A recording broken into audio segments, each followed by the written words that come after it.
Let there be light, and there was light.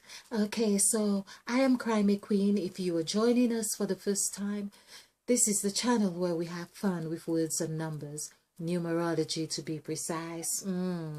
Okay, so we are looking at the words of Christ. Christ talking about him being a worm. Now, as I said, the Christ who came to save us is on the cross, and this is, I'm talking about Psalms number 22, which is a master number. It's called the builder's number. Okay, the master builder number. So we are talking about Christ, and there, you've come to save me, and now you're talking about being a worm. It doesn't add up. I'm, at this stage, I'm expecting to hear, well, just remember I've come to save you, something to that effect or whatever it is, of course. Okay. In the story, we heard that Christ says, I am, this is in the Psalms, I am a worm and no man, a reproach by men, of men, and despised by the people. So there is that the opposite of what Christ who came, knowing that he had come, this is the story, come to have, let's say Jesus at this stage, has come to really save mankind, and has gone through this Last Supper, had his 12 disciples, and on to the last words, it's really like, I am a worm.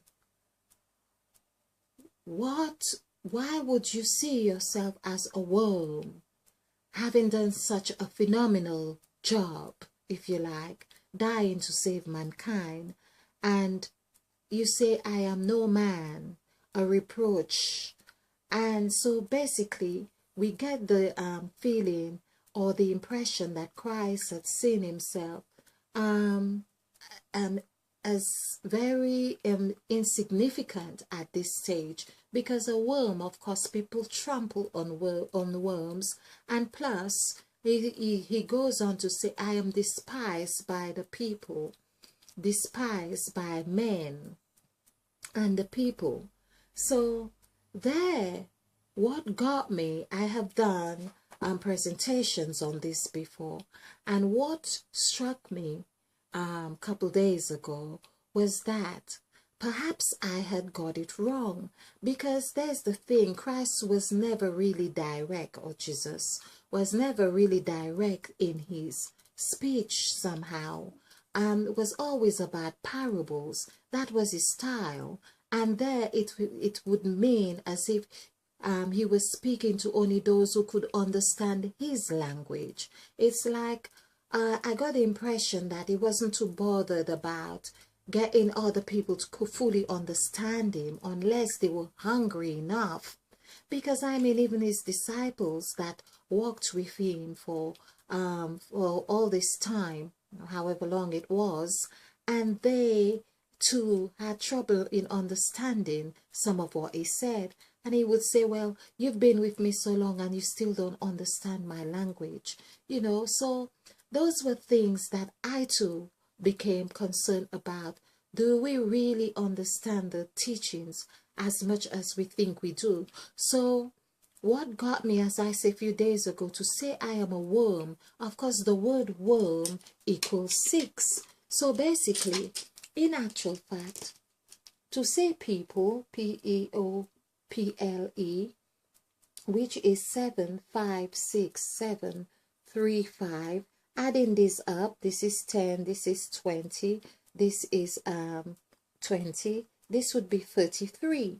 Now 33, of course, which is like a double. This is double worm, if you like, because the word worm, W-O-R-M, which is 4, 9, 5, 5, so this is 6, so this is 15, 20, 24, 2 plus 4 is 6. So we are seeing there the worm despised by people, but it's like the worm have become, when we look at the symbol of the six, it's like I always see it as a pregnant woman. So it's as if saying that the worm has become impregnated. That's one way of looking at it. But the other thing that I saw, and my mind, sometimes it's the way things just come to my mind, is that the worm could be that Christ going through that death, that transition, was really relating or conveying that, saying that I am the Kundalini. Now that's what I think Christ was saying. Now I have done this before to find the numerical value for this, which is 2 3 CUND. Let's see if I K. It's not C, it's K, but do excuse me. Kundalini. Okay. KUN. Oh, I better get it right. KUNDA. All right. So Kundalini. So this is 5413959. As I say, wherever you see 9 and 5 together, with some magical stuff is taking place here. So this is 14, and this would be 23, 14, yes, 23, 26, 26, 27, 31, 36, and 41. So 41 plus 41, which is really that I have been talking a lot about the number 14. The number 14 is that which we really also need to be paying attention to. So 4 plus 1, of course, Kundalini is the mirror of 14. So that equals 5.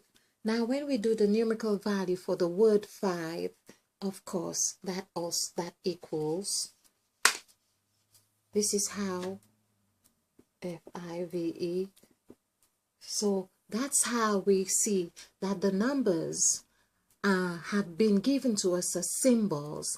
But of course, the people who understand the language of the numbers, they know how to manipulate those numbers to get what they want from the masses, so to speak. That's why it's important that we get to understand the vibration of the numbers and how they are used. So we have the symbol 5 for 5, but when we do the numerical value for the word 5, which is 6945, when we add this together, this is 15, that gives us 24.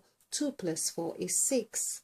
So we see how, of course, 6, 5 and 6 is really one and the same.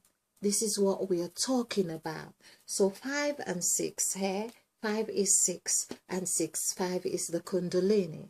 So basically, Christ was talking about the worm that goes up the spinal cord. That goes up the spinal cord. Something tells me to do the word spinal cord, C-O-R-D. So this is 3694. Again, adding this together, this would be 15, 19. This would be 20, 21, 22. So 2 plus 2, of course, is 4. Again, the number 4 would give us a numerical value of the number 6 as well. It would. We have done this before. So spinal, of course. Now, the word spinal, already I am seeing the word worm, or the motion of the worm in the spinal cord. Of course, our spine is not just straight. It has a sort of curve to it, which is like the S. And that's where the Kundalini, which is the sexual serum that rises up the spinal cord, going through the different chakras, of course, piercing through those chakras, going through to our third eye and our crown chakra. This is what Christ was talking about. I'm not even asking anymore. I am saying. That's what Christ was talking about.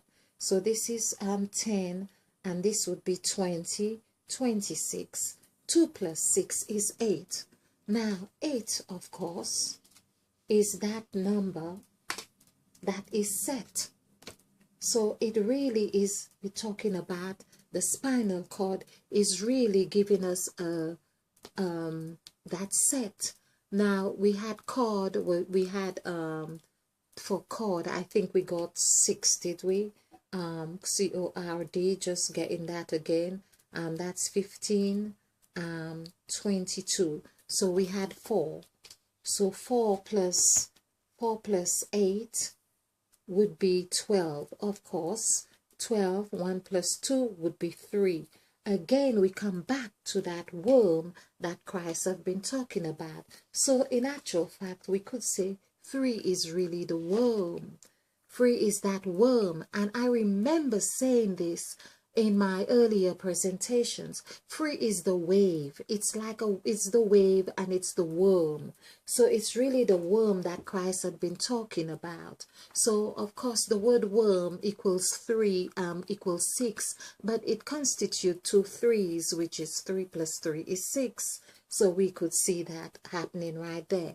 And what I am really saying right now is that Christ was talking when he says, I am there. He has given total submission to having that activation, that or transiting into that other realm, which is what is required of us to do, to find that transition, find our path to that new dimension that we are moving into, which is the 8. There again, the spinal, it's like the spinal cord. That's where the spinal, which is number 8, it's like we are spinning into this other realm. We again going through that motion of activating the Kundalini rise in us.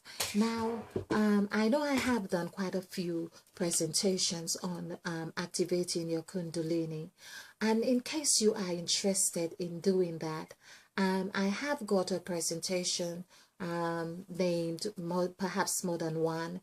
Only activate your Kundalini if you want to meet with Mother Eve.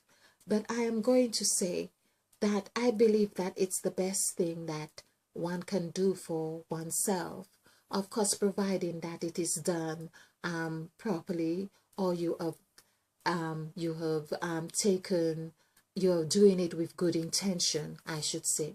Now, what I have found out, that the people that I have listened to on YouTube, and those I have spoken to as well on one-on-one, that have done the Kundalini activation, most people seem to have done it unintentionally.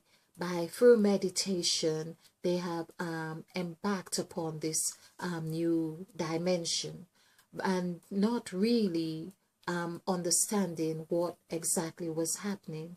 Like myself, to some extent, I had intended to activate in my third eye. That is what I expected, and that I would just be seeing things from a different dimension, but not fully understanding the should I say the repercussions of the process, or the pain that I would go through. I hadn't known about pain. I hadn't known about back pain, and that I would actually be feeling, the worm would actually be rising up.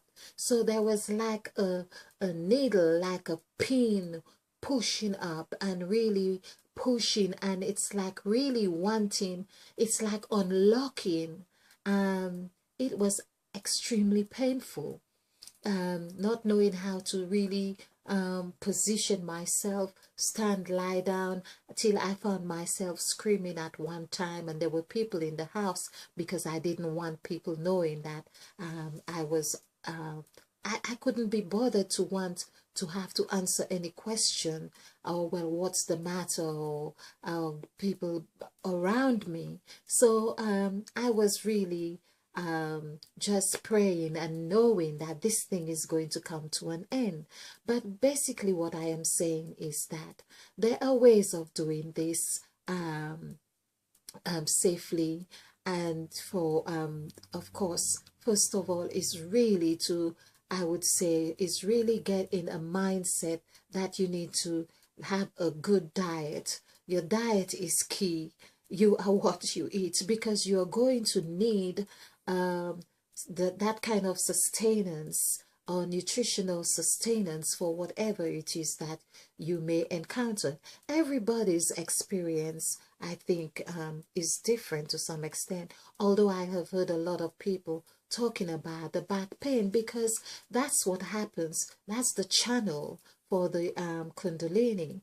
It really goes up the spinal cord. There is no other way that it travels. It goes through the spinal cord. So if you have lots of knots in your chakras, for instance, meaning your chakras are blocked, you are going to suffer more than if you had done exercises, which I know I did do exercises to clear my chakras. I was doing exercises. I think her name was Nadia, I think her name was, but I was doing some exercises where she was just a Reiki practitioner, and but I hadn't realized that the two had coincided. That's another thing. I hadn't realized that my motion of clearing my chakras was anything to do with activating my third eye. I was just following this exercise intuitively through this woman on YouTube, and just doing the warming up the hands, and really doing like a sort of, I can feel the energy now, and just rolling it like a ball. So this energy, and it's like I could feel it. It's really, now it's, I'm so energized, so I could feel this, and you could feel the energy. So that till that ball would be it's like it would form. You could feel the tingles in your fingertips, and then I would sort of do this. Yeah, so I would be activating or clearing my throat chakra, and so take it down. But it would start, you could start at the base chakra and take it up, whichever ways. But that way of doing was really integrating the chakras. That's, so this motion I'm doing is integrating the chakras, but to clear the chakras is something else as well. It's really like, another motion. It's like which I don't clearly remember, but all of it. But however, you can learn those things. This is what I'm trying to say. You can learn how to do those things on clearing your chakras. Of course, there's also tapping. I remember I, of course, was doing a bit of tapping as well. So we have pressure points and hair as well. So we could learn how to do some tapping. And yeah, from what I remember, hair and hair. So we have those points that we can work with and to help us. So I did quite a lot of this even before, not knowing that all those things would aid me, aid the process of my activating my Kundalini.